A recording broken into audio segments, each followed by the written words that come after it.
Y hablando también un poco de esto y siguiendo en el tema de que estamos viendo acerca de señales de una iglesia sana, no sé si ustedes algún momento se han detenido a pensar lo que significa la conversión, lo que significa la conversión, lo que es cuando una persona pasa de muerte a vida espiritual. No sé si ustedes alguna vez se pusieron a pensar en eso. ¿Qué ocurre? ¿Por qué? ¿Qué pasa? ¿Qué es lo que sucede? Y siempre que comenzamos a vivir nuestra vida en Cristo Jesús, llegamos al conocimiento de la verdadera fe salvadora por medio de la obra de Cristo. Por medio de la obra de Cristo. Y nuestros ojos espirituales son abiertos y hay una forma natural del cristiano de comportarse y de vivir y de actuar para glorificar a Dios, para glorificar a Dios. No sé si se habrán encontrado ustedes con algunas personas que en el trabajo o en el barrio, no sé, entre amistades, y que dicen, fulanito de tal, vos sos cristiano, mirá, vos sabés que fulanito de tal también es cristiano. Y uno lo ve cómo vive o cómo se conduce y dice, es cristiano, mirá, vos, mirá, no parece, pero mirá, no sabía. Y es algo que a veces no se refleja en la actitud, en la forma de vivir, que es un hijo de Dios. No se refleja verdaderamente que ese cambio que Cristo hizo, que esa manera de que el Señor transforma la vida del cristiano se refleje hacia el mundo, de que verdaderamente es una persona convertida. Y entre nosotros acá podemos simular muchas cosas y tal vez saber leer la Biblia, cantar las canciones, venir y orar, pero tal vez no conocer verdaderamente a Cristo, no ser convertidos. Entonces hoy lo que vamos a ver, ¿qué es un entendimiento bíblico de la conversión? ¿Qué es un entendimiento bíblico de cuando una persona es convertida? ¿Qué elementos hay? ¿Qué podemos ver? Y no para señalar a los que no son convertidos o que viven una vida que dicen, sí, yo soy cristiano, y estar enseguida diciéndoles, no, vos te vas a ir al infierno, vos no sos. No, sino tener compasión y ayudarle a que pueda ver que si tal vez tiene una manera errada de conducirse, tal vez no conoce verdaderamente al Salvador. Se cree que conoce al Salvador porque una vez hizo una oración de fe o va a la iglesia desde chiquitito porque sus padres, sus abuelos, bisabuelos van a la iglesia, pero verdaderamente no es una persona nacida de nueva, porque no hay evidencias de frutos de que el Señor esté reinando en su vida. Y si ustedes me acompañan ahí, voy a ver varios textos, pero encontré ahí en Colosenses capítulo 3, un poco refleja Colosenses. Y es una preciosa epístola del apóstol Pablo, y una carta escrita a esa iglesia en Colosas. Y en Colosenses capítulo 3, esta epístola tiene 4 capítulos, y es muy fácil de dividirla, porque en el capítulo 1 y en el capítulo 2 nosotros podemos ver lo que el cristiano debe creer. Y en el capítulo 3 y en el capítulo 4 nos dice lo que el cristiano debe hacer. Entonces es muy fácil de recordar. En el capítulo 1 y capítulo 2 lo que se debe creer.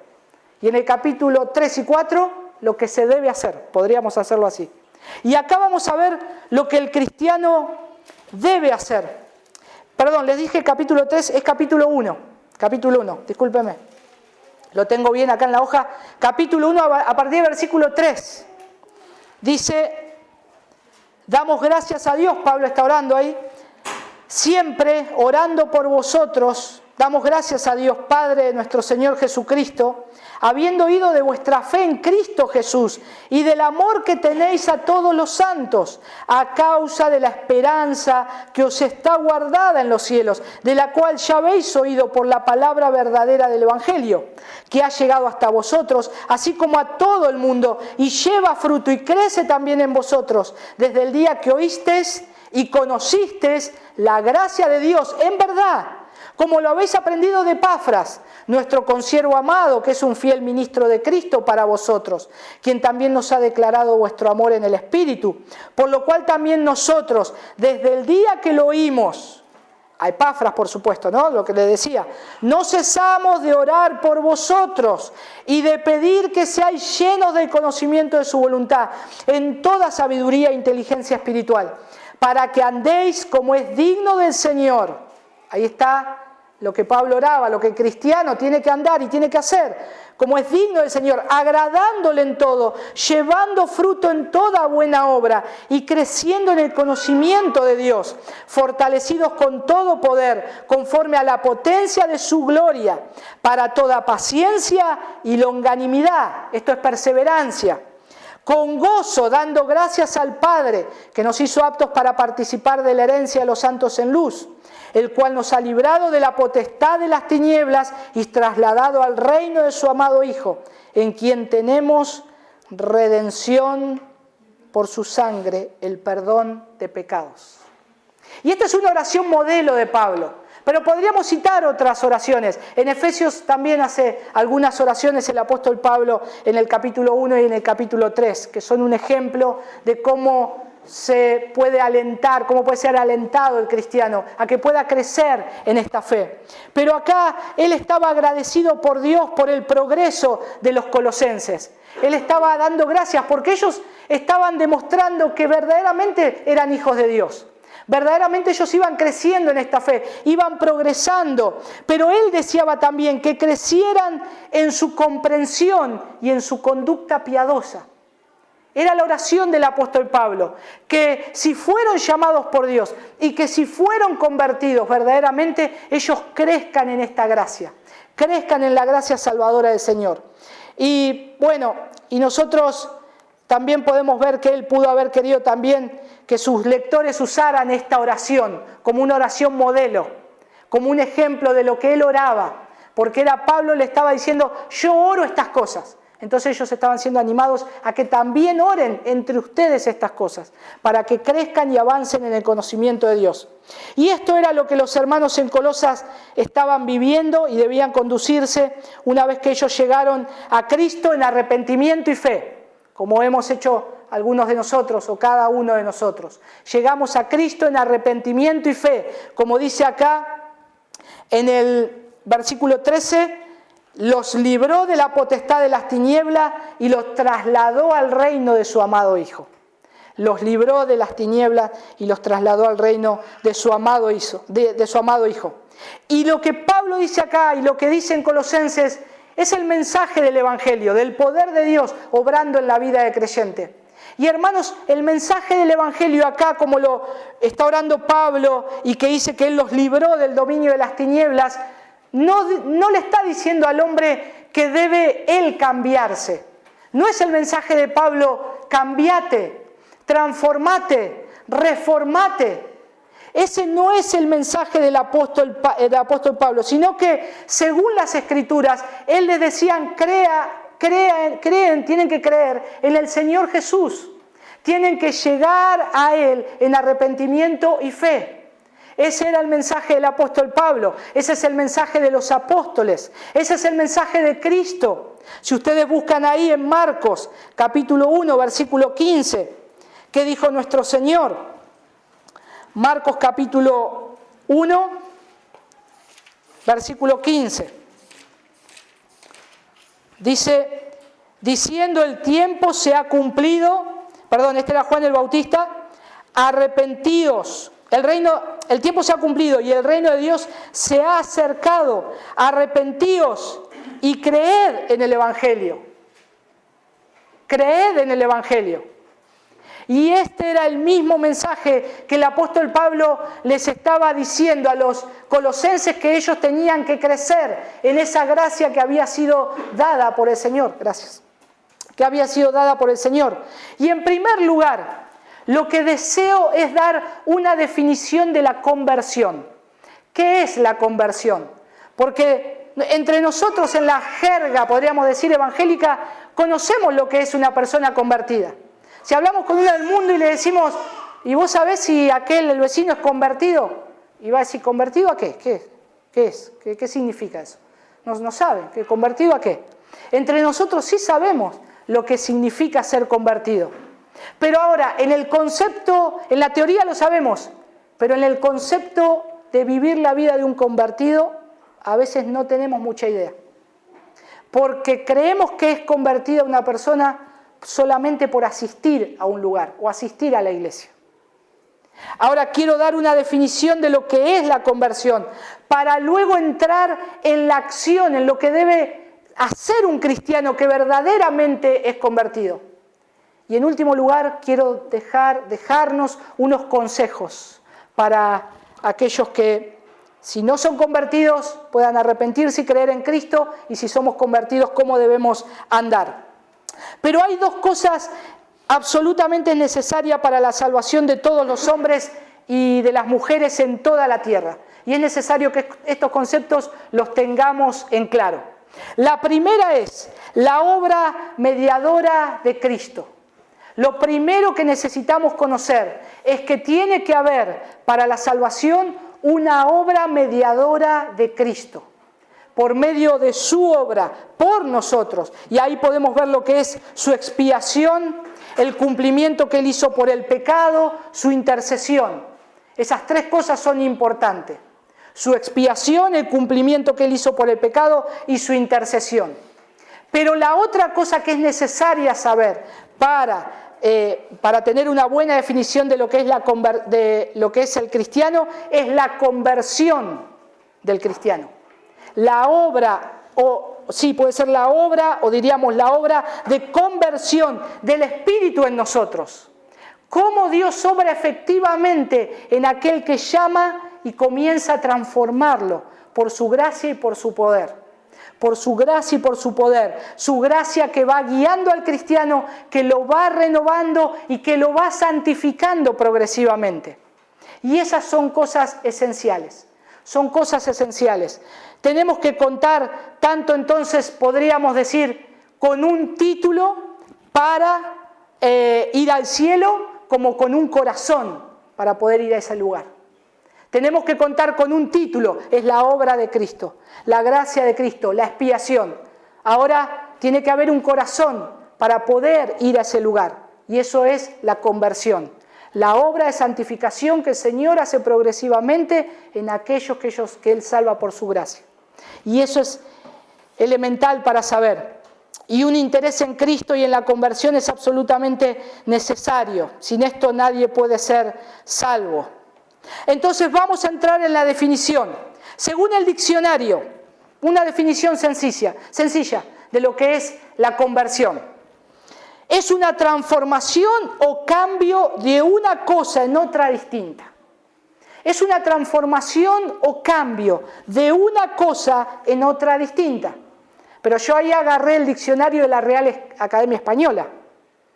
Y el diccionario no tiene el poder de la palabra de Dios. El diccionario no es vivo y eficaz.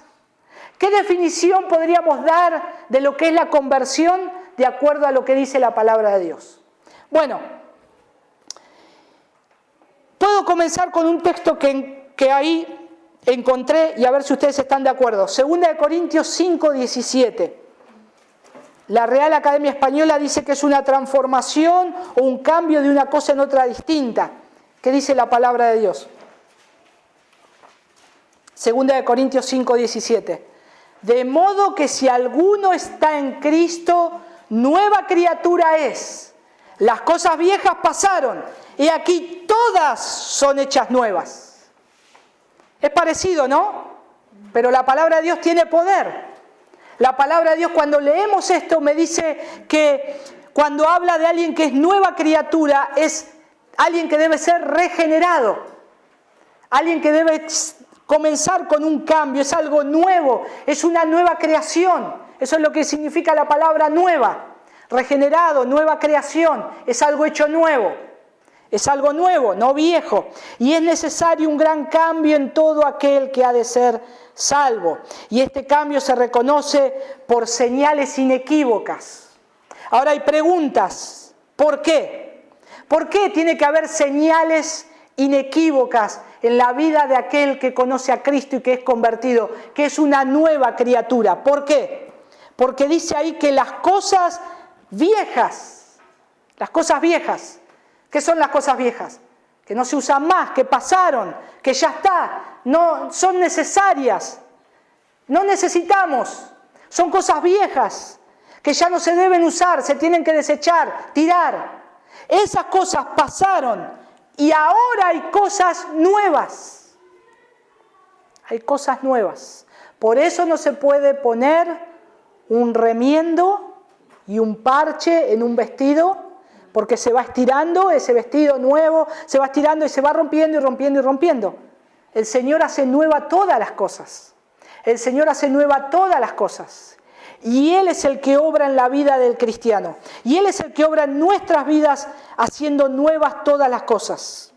Nosotros podemos decir y testificar que el Señor está haciendo nueva todas las cosas. Podemos testificar en nuestra vida que lo que yo antes hacía, ahora ya no lo hago. ¿Puedo decir yo antes me enojaba, me airaba y ahora sigo igual o peor? Dice acá, las cosas viejas pasaron, ya pasaron. Ahora el Señor hace todo nuevo, progresivamente nos va cambiando y nos va transformando para su gloria. Dice un autor clásico acerca de la conversión. La conversión es volver la mente de las cosas carnales a las espirituales y de las cosas terrenales a las celestiales. Es precioso, porque hay un cambio ahí.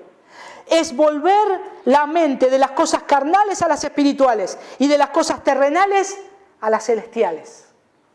Estar pensando en el Señor, estar pensando en lo espiritual, estar pensando en cómo el Señor me debe transformar. Busquemos ahí en Hechos capítulo 26, versículo 18. Hechos capítulo 26, versículo 18. También hablando aquí, el apóstol Pablo dice,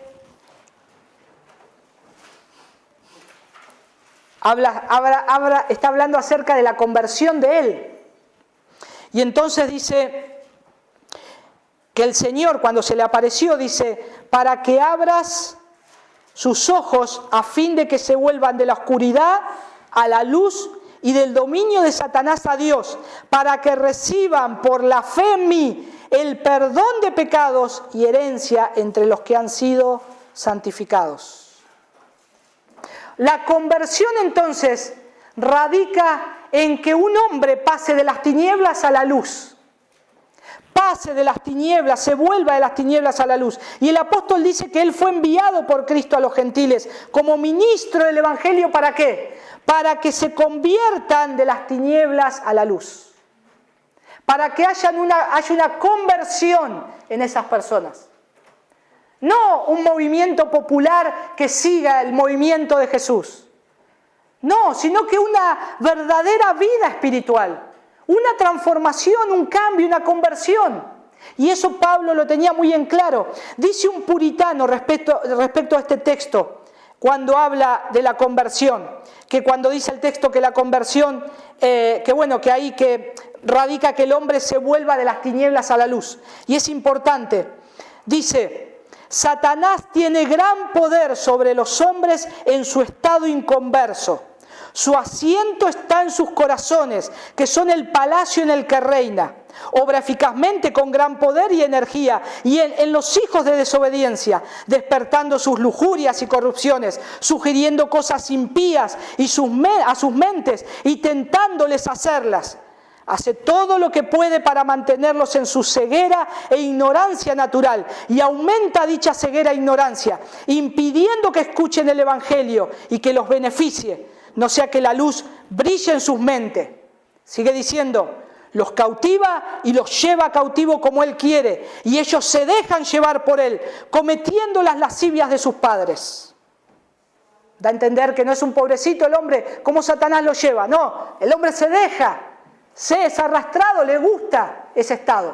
Pero ahora dice, pero en la conversión ya no están bajo su poder. Satanás queda desposeído de ellos y su armadura en la cual confiaba le es quitada. Su presa ha sido arrebatada de sus manos poderosas y su cautivo es liberado. Los hombres son trasladados del poder de las tinieblas al reino del Hijo amado de Dios. Y aunque no están libres de las tentaciones de Satanás, Tienen la gracia suficiente que le ha sido dada para resistirlas hasta que Dios se complazca en salvarlos de ellas, lo cual pronto hará en virtud de ellos.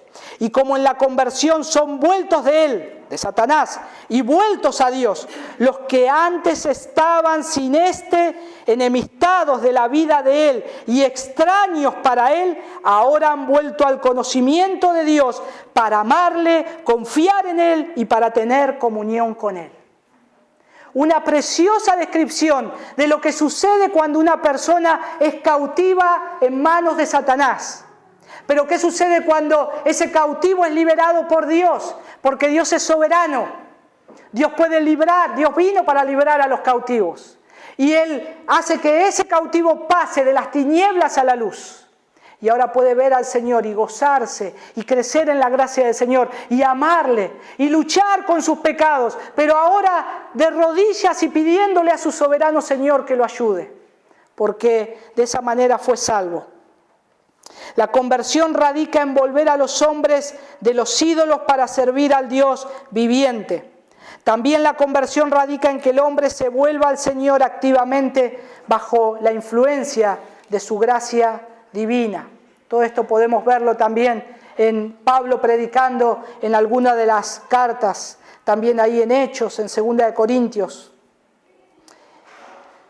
Dice otro autor, Martin Lloyd-Jones, acerca de la conversión: dejar las anteriores maneras de vivir. ¿Qué es la conversión? Dejar las anteriores maneras de vivir y comenzar una vida nueva es el primer ejercicio de la nueva naturaleza. Es la primera acción del alma regenerada, de pasar de algo a algo. El término mismo sugiere que conversión significa volverse de una cosa a otra. Lo que empezamos al principio con la definición. Él lo está explicando acá, pero poniendo a la definición que hace la Escritura de lo que Dios dice de lo que es un convertido verdadero, de lo que Dios dice de quién es una persona que es convertida. Bueno, un poco hasta acá lo que es la conversión, y hay que reconocer que no muchas veces se habla acerca de esto. Y a veces hay un poco de falta de conocimiento acerca de la conversión. Falta de conocimiento. Sin embargo, las verdades bíblicas expuestas acá no cambian. Su palabra no cambia. Dios sigue siendo el mismo.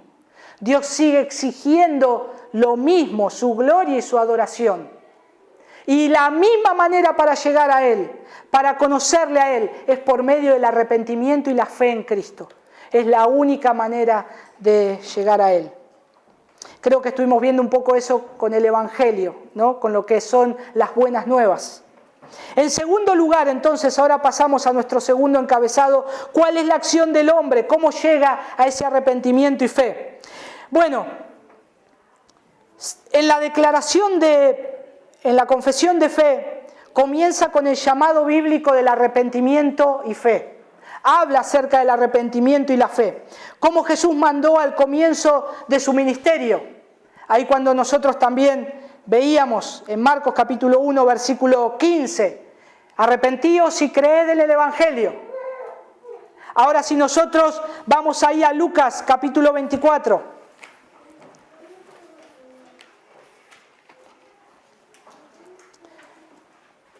El Señor dice: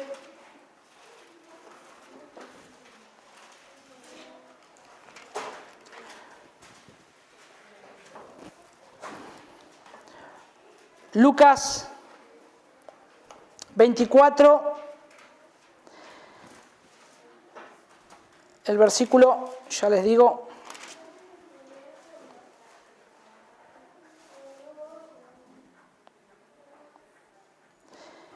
Jesús les dice, el versículo 44, y les dijo: esto es lo que yo os decía cuando todavía estaba con vosotros, que era necesario que se cumpliera todo lo que sobre mí está escrito en la ley de Moisés, en los profetas, en los salmos. Entonces les abrió la mente para que comprendieran las Escrituras. Y les dijo, así está escrito que el Cristo padeciera y resucitara entre los muertos al tercer día, y que en su nombre se predicara el arrepentimiento para el perdón de los pecados a todas las naciones, comenzando desde Jerusalén. Vosotros sois testigos de estas cosas. ¿Qué tenemos que hacer nosotros? ¿Qué fue lo que Pedro dijo en su primer discurso luego de Pentecostés? Arrepentíos y creed. ¿Qué es lo que nosotros tenemos que predicar? Arrepentimiento y perdón de pecados. Arrepentimiento y perdón de pecados, para que puedan convertirse. Después, en la confesión de fe, cuando habla de arrepentimiento y fe, posteriormente la confesión proporciona una descripción más detallada de lo que es el arrepentimiento y la fe. Y dice que nos volvemos de nuestro pecado a Dios. O sea, recibimos a Cristo y confiamos en Él solamente como el suficiente Salvador. Y eso es lo que hacemos cuando llegamos a Cristo en arrepentimiento y fe. Ya no confiamos en nosotros, sino que nuestra confianza está puesta ahora en Dios, en aquel que es suficiente para salvarnos, en Cristo, en su obra salvadora, en Él.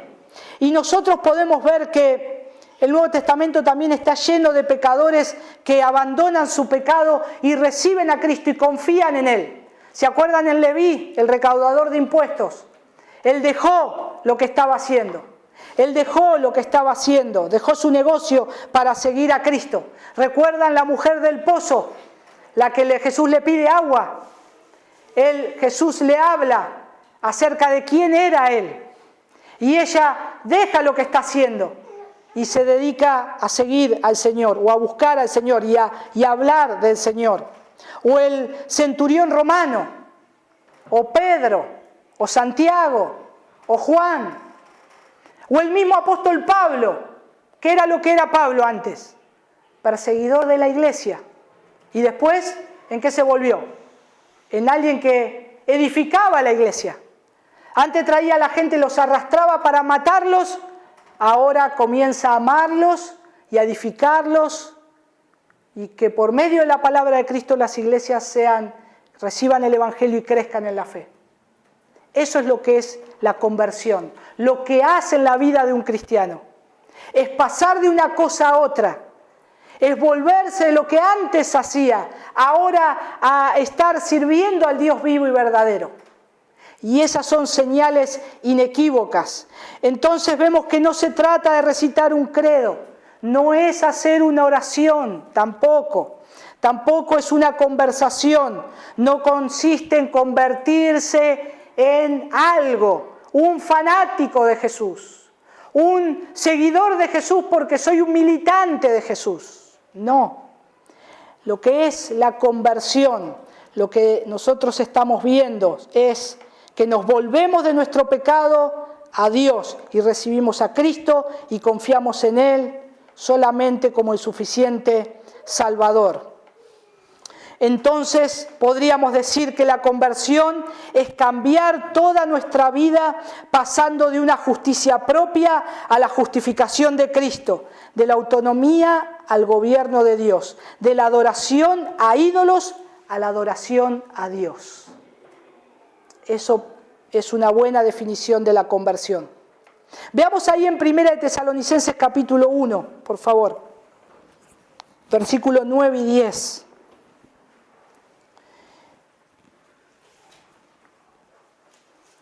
Lo que les pasaba a los cristianos allí.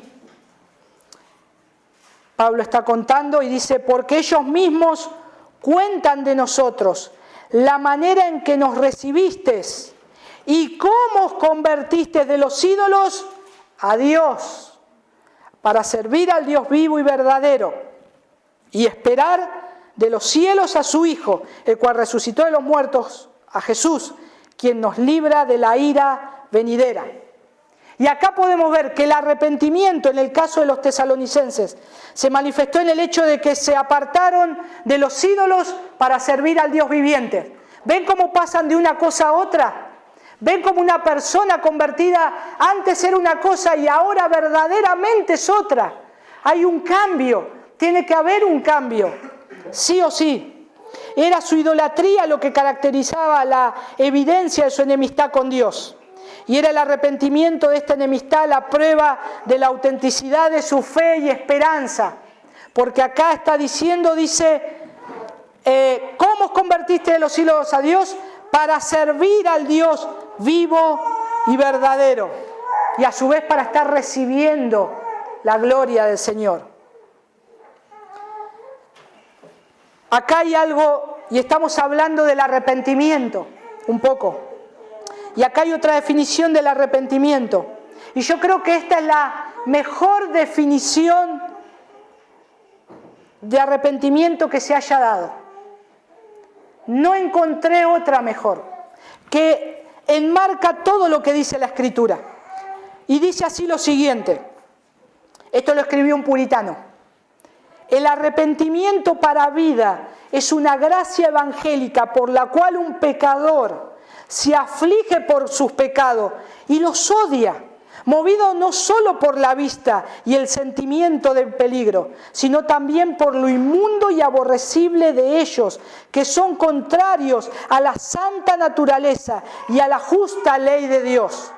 Y al comprender la misericordia de Dios en Cristo para los que están arrepentidos, se aflige y odia sus pecados, de manera que se vuelve de todos ellos hacia Dios, proponiéndose y esforzándose para andar con Él en todos los caminos de sus mandamientos. Esto lo publicó un pastor presbiteriano en 1880, acerca del arrepentimiento. Fíjense lo que hace entonces un cristiano que se ha arrepentido, que tiene su confianza puesta en Dios, comprende la misericordia de Dios en Cristo. Y fíjense que ahí él comienza, ese pecado que antes hacía, ya comienza a ser aborrecible. Ese pecado que antes hacía, ya comienza a odiarlo. Entonces, queda claro acá que, como leímos al principio de 2 de Corintios, capítulo 5, versículo 17, de esa vieja naturaleza, y ahora hay una nueva. No se puede unir la vieja con la nueva. Es imposible. No podemos seguir con los pecados viejos cuando tenemos una nueva naturaleza. No podemos seguir en la misma inmundicia del pecado, revolcándonos y agradándonos en el pecado. No se puede. Tiene que haber un cambio de pasar de algo a algo. Una transformación, algo nuevo, algo que comienza a regenerarse. Por eso, hermanos, es importante tener una claridad acerca de la conversión, porque lamentablemente muchas iglesias en nuestra ciudad aún han pasado tantas campañas de evangelistas con multitudes que llegaron teóricamente a Cristo. Campañas, y una campaña en 1993 acá en la ciudad. ¿Cuántos se convirtieron? No sé, 100.000. Hubo otra en el 97. ¿Cuántos se convirtieron? Y no sé, puede ser 50.000. Un mes de campaña, todos los días hablando a la gente. No pongo en duda que algunos de esos 100.000 sean convertidos, o 50.000, porque Dios obra soberanamente en su gracia, como Él quiere. Pero se ve la realidad. No hay, ¿dónde hay una transformación en esta ciudad de 350.000 habitantes? Si tendríamos que ser por lo menos más de 150.000 convertidos. Si verdaderamente son convertidos, si verdaderamente llegaron a Cristo en arrepentimiento y fe, si verdaderamente pasaron de algo viejo a algo nuevo, ¿dónde está la evidencia en esta ciudad de que hay un pueblo cristiano que es la mitad de esta ciudad? Entonces hay que pensar otra cosa. No eran convertidos. Entonces no eran convertidos. Le dijeron una vez a Charles Spurgeon, le dijeron, Él iba por la calle y sale un borracho a su encuentro y le dice: oiga, señor Spurgeon, yo soy uno de sus convertidos. Y él le dice: sí, seguramente puede ser uno de los míos, pero no es del Señor. Puede ser que haya algunos convertidos, que los hombres lo hayan convencido, pero no verdaderamente una obra de gracia de Dios, que transforma el corazón, que cambia el corazón, que comienza a vivir una manera que le agrada a Dios y se propone esforzarse por eso, para vivir de acuerdo a lo que Dios dice. Entonces, ¿qué es lo que nosotros debemos hacer? En primer lugar, siempre, hermanos, examinarnos a nosotros mismos, si estamos en la fe, si verdaderamente alguien puede decirme y señalarme: ¿sabés que Viti es un cristiano? Y a ver si dicen como ese: ah, mira vos, no lo parece, mirá. O pueden decir: sí, porque hay evidencias de que hay algo que él vive diferente, de que hay una evidencia de que hay algo que alguien transformó su vida, porque yo lo conocía de antes lo que era, y ahora vive una vida cambiada y transformada. ¿Podemos decir eso? Algunos consejos finales, 4 consejos finales. Y yo creo que si entre nosotros hay alguien que no es convertido, que por favor no descanse hasta convertirse, hasta que el Señor lo salve. No descanse, no descanse. Siempre charlábamos con mi esposa, años de iglesia, y los últimos años verdaderamente conocimos al Señor y tuvimos que examinarnos en el Señor. Y que nosotros nos podamos apresurar y despertarnos porque estamos en peligro. Creemos que somos salvos, pero no somos salvos y estamos en peligro. Estamos en peligro de pasar una eternidad con Cristo o sin Cristo. No es un peligro pasar una eternidad con Cristo, por supuesto, es un gozo.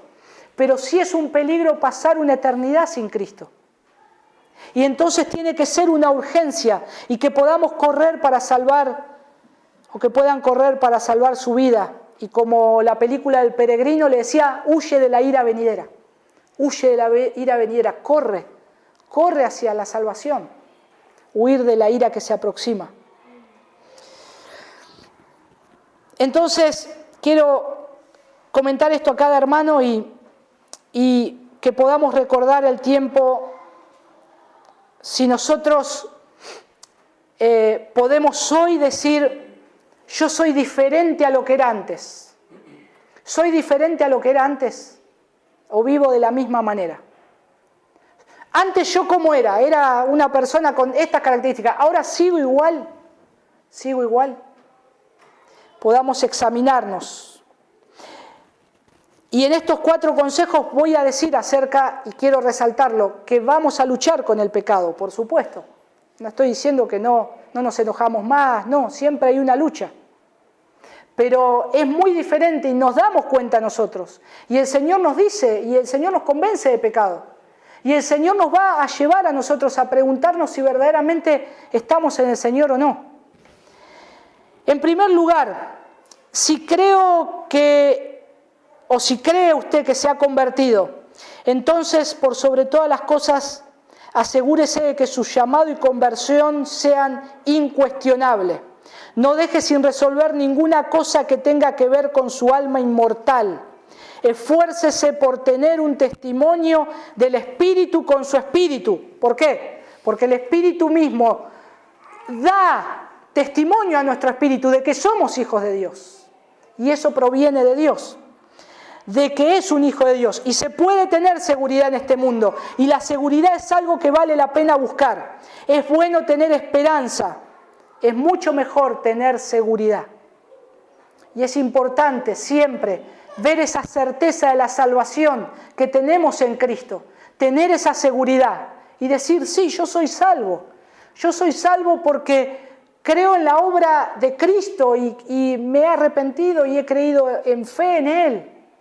y me he acercado a Él y creo que Él me ha salvado y veo que ahora lo que antes hacía yo lo odio y lo detesto y quiero seguir cada día más y más creciendo y buscando a Cristo. Bueno, esforcémonos. En segundo lugar, si creemos que somos, o si cree usted que se ha convertido, entonces no espere imposibilidades en esta vida. No esperemos imposibilidades en esta vida. ¿Qué quiere decir esto? No suponga que va a llegar el día cuando no encuentre ningún punto débil en su corazón. Va a haber puntos débiles en nuestro corazón.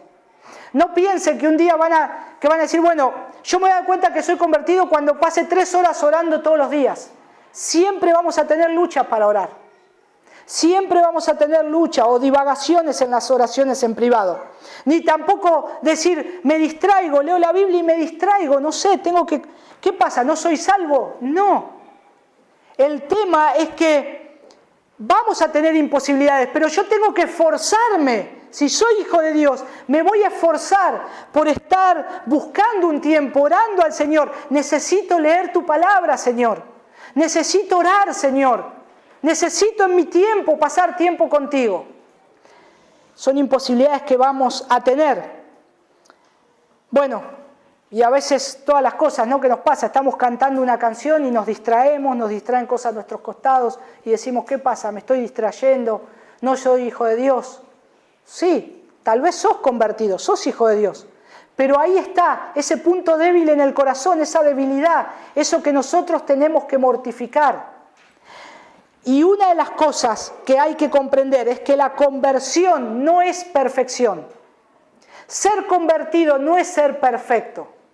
No es ser perfecto. La conversión no es el cielo, porque el mundo que nos rodea está lleno de peligro. Recordemos, el diablo no está muerto. No va a descansar.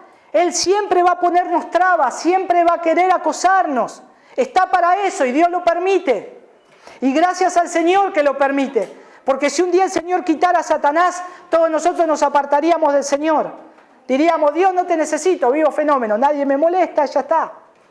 Siempre necesitamos a alguien que nos esté molestando. Y ahí está Satanás molestándonos en sus pruebas, con sus pruebas, tentaciones.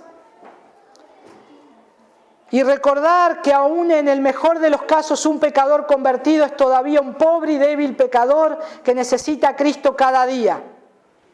Somos débiles, somos pobres de espíritu, que necesitamos a Cristo, que necesitábamos al Salvador. Y seguimos necesitando de la gracia del Señor día y día. Si yo tengo un concepto claro de esto, entonces, hermanos, no me voy a decepcionar. No me voy a decepcionar. Voy a seguir adelante, luchando en la batalla, porque es una guerra. Es una guerra. Primero, segundo, tercero. Dice que si cree que si usted se ha convertido, entonces esfuércese y anhele crecer en la gracia del Señor cada año que vive. No mire al pasado, no se contente con experiencias del pasado. Señor, me acuerdo que antes lloraba, salía y evangelizaba, y oraba 3 horas, 4, ahora no puedo, Señor, media hora y me duermo. ¿Qué pasa? Fueron cosas que han ocurrido y fueron buenas, pero ahora estoy viviendo otras luchas tal vez. Anhelemos los mejores momentos, pero no nos quedemos con las cosas del pasado, con las cosas que ya fueron y que fueron buenas para mi vida espiritual. Avancemos hacia adelante, no miremos el pasado. No nos contentemos con las experiencias del pasado. Roguemos al Señor que siga más y más la obra de conversión en nuestra alma y que profundice nuestras convicciones espirituales. Leamos la Biblia cada vez más, con más cuidado, con más pausa. Necesitamos la gracia del Señor. Y nosotros tenemos que ver que hay un gran esfuerzo por avanzar en el conocimiento, la fe, el amor, la caridad, la paciencia. Necesitamos crecer en esas gracias. Que nosotros podamos tener un lema como cristianos. Avanzando, avanzado. Avanzado, avanzando. Avanzado, avanzando. que podamos seguir avanzando, no retrocediendo, no quedándonos, sino siguiendo hacia adelante, hacia la meta, hacia arriba, hasta la última hora de nuestras vidas. Otro consejo: si somos convertidos, entonces demostremos el valor que le damos a la conversión con la diligencia de hacer bien a otros. Si somos convertidos, debemos mostrar el valor de lo que Cristo hizo y que podamos hacerle bien a otros, que podamos hacer lo que hizo nuestro Señor.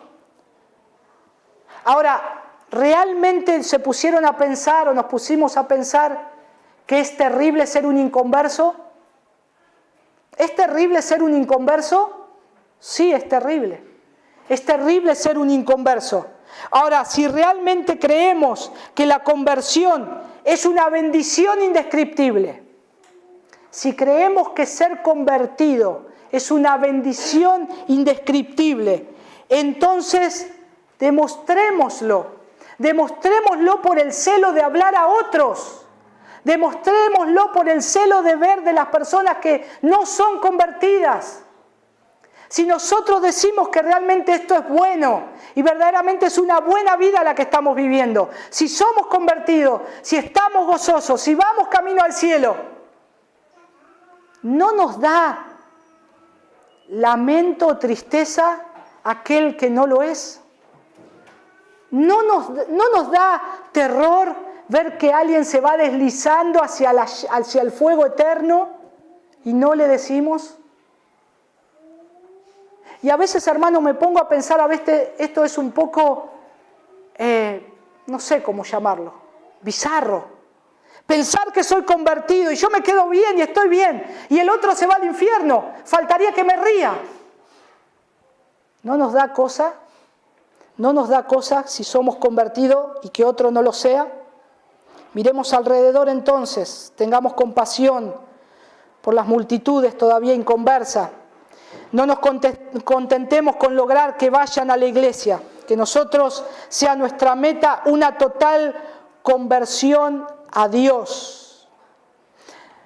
Por eso, hermanos, me lamento mucho cuando se predica un evangelio diluido, porque lo que están haciendo es estafar a la gente y hacer que esa gente se crea convertida, pero casi que lo están empujando al infierno.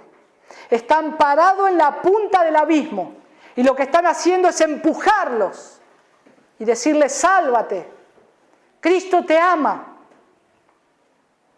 Por eso es tan importante tener una comprensión de las buenas nuevas de Cristo, del Evangelio de Cristo, que no es reformate, pasa una mejor vida, es que has transgredido la ley de Dios y has ofendido al Creador. Y tienes un problema muy grande con Dios, una enemistad. Estás perdido. Arrepiéntete entonces y cree en Cristo para salvación. Hoy es día de buenas nuevas. Hoy es día de la misericordia de Dios. Ahora cree en Cristo. Corre a Él para salvación. Abrazate de la cruz de Cristo. Míralo a Él, sé salvo. Huye de la ira venidera. Y que una vez que hayamos experimentado esto, comencemos a vivir de acuerdo a lo que nuestro Salvador nos enseñó a vivir. Que reflejemos a Cristo con todo nuestro celo y nuestra pasión. Hermanos, que podamos crecer en esta enseñanza, que pueda golpear nuestro corazón y nuestra vida. Si verdaderamente somos convertidos, queremos que esta iglesia se llene de personas que también sean convertidas y amen a Cristo y que amen al Señor. Y si hay alguien en este lugar que no está viviendo de acuerdo a los estándares de lo que Cristo dice que tiene que vivir un hijo de Dios, de pasar de una vieja naturaleza a una nueva, yo les digo, corran a Cristo, arrepiéntanse, vayan a Cristo en arrepentimiento y fe. Ahí está el precioso Salvador, hoy, ahí está el Señor, para perdonar nuestros pecados, limpiarnos de toda maldad y abrazarnos a Él, como el único y suficiente Salvador que puede reconciliarnos con Dios Él es la justicia, Él es nuestra justicia, el Hijo, el único. Y nos dará un corazón para amarlo a Él, para seguirlo, para honrarlo, para orar cada día, para levantarme a la mañana y orar, y para ir al trabajo y orar, y para acostarme y por las noches desear a Cristo, y para desear leer su palabra cada día, y un corazón que arda por Cristo en medio de las luchas, de las dificultades, de los problemas. No importa, Cristo brilla más que todas las cosas para aquel que ha conocido la gracia y que ha gustado de que Dios es bueno. Vamos a orar. Padre, te damos muchas gracias, Señor, por mostrarnos en tu palabra lo que tú nos dices de que cómo debemos conducirnos cuando si somos hijos tuyos, Señor. Señor, ayúdanos, por favor, a vivir de acuerdo a tu voluntad. Ayúdanos, Señor, a desear menos las cosas de este mundo y amar más las cosas que te agradan a ti, las espirituales. Señor, ayúdanos a ver qué es lo importante en nuestra vida, Señor.